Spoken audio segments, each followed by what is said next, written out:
सनातन धर्म को मानने वाले सभी भक्तजनों को मेरा सादर नमस्कार। प्रभु श्री राम और हनुमान जी के आशीर्वाद के साथ हम एक नई सीरीज शुरू करने जा रहे हैं, सुंदरकांड की सुंदर व्याख्या। आशा है आप सभी इसे पसंद करेंगे। तो चलिए शुरू करते हैं। श्री गणेशाय नमः। श्री जानकी वल्लभो विजयते। श्री रामचरितमानस पंचम सोपान सुंदरकांड। श्री रामचरितमानस में तुलसीदास जी ने पंचम सोपान के रूप में सुंदरकांड की रचना की है और यह कैसे सुंदर है, इसकी विवेचना इस सुंदरकांड के साथ समय समय पर हम करते रहेंगे। कृपया धैर्य से संपूर्ण सुंदरकांड का श्रवण करें। शांतं शाश्वतं अप्रमेयमनघं ब्रह्मा शम्भुफणीन्द्रसेव्यमनिशं वेदान्तवेद्यं विभुं रामाख्यं जगदीश्वरं सुरगुरुं मायामनुष्यं हरिं वन्देऽहं करुणाकरं रघुवरं भूपालचूडामणिम्।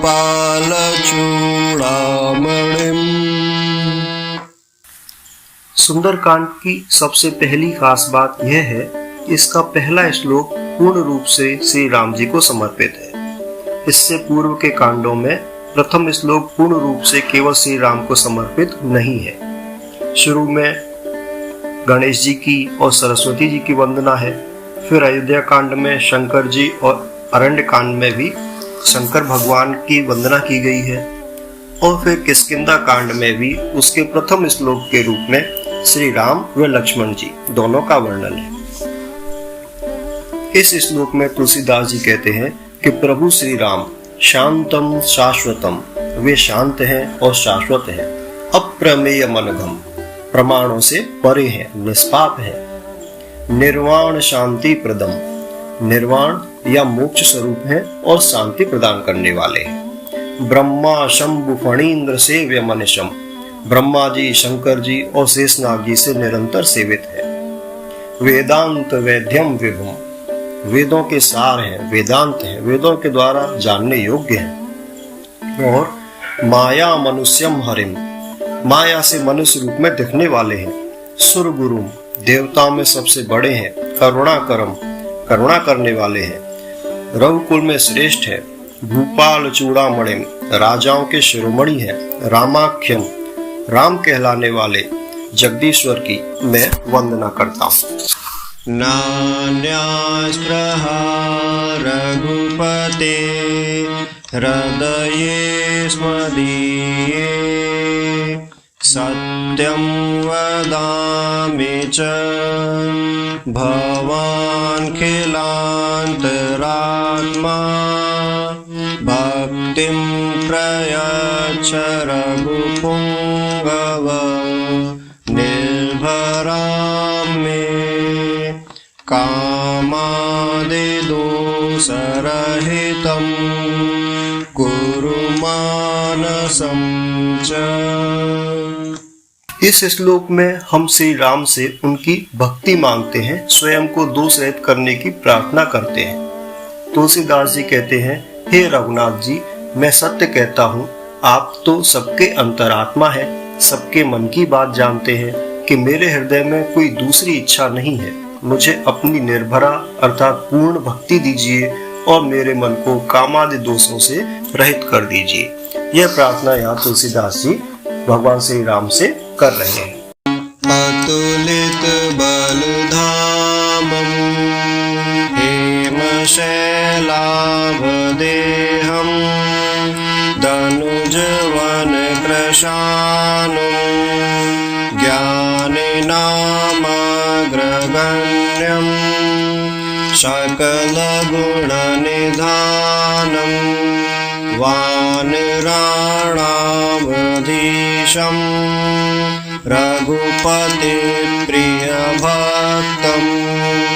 वातजातं नमामि। सुंदरकांड की सबसे पहली खास बात या सुंदर बात तो यह थी कि उसमें पहले श्री राम जी का वर्णन है।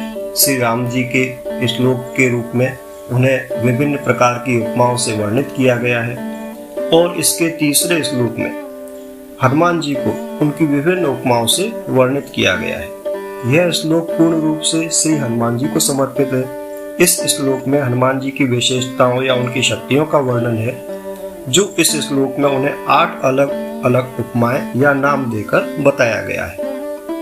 सर्वप्रथम अतुलित बल धामम, जो अतुलित बल के धाम है वह हनुमान जी है। हेम शैलाभ देहम, जो सोने के पर्वत के समान कांति वाले हैं। धनुज वन कृशानो, जो दैत्य रूपी वन के विध्वंस करने के लिए अग्नि स्वरूप है वह हनुमान जी है। ज्ञानी नाम अग्रगण्यम, ज्ञानियों में प्रथम गिनती वाले हैं। सकल गुण निधानम, जो संपूर्ण गुणों के निधान है। वानराणामधीशम, वानरों के स्वामी है। रघुपति प्रिय भक्तम, श्री रघुनाथ जी के प्रिय भक्त हैं, परम भक्त हैं। वात जातम नमामि, पवन पुत्र हनुमान को मैं प्रणाम करता हूँ। वात जातम अर्थात पवन पुत्र हनुमान जी को मैं प्रणाम करता हूँ। तो साथियों, यह था सुंदरकांड की व्याख्या करने का प्रयास।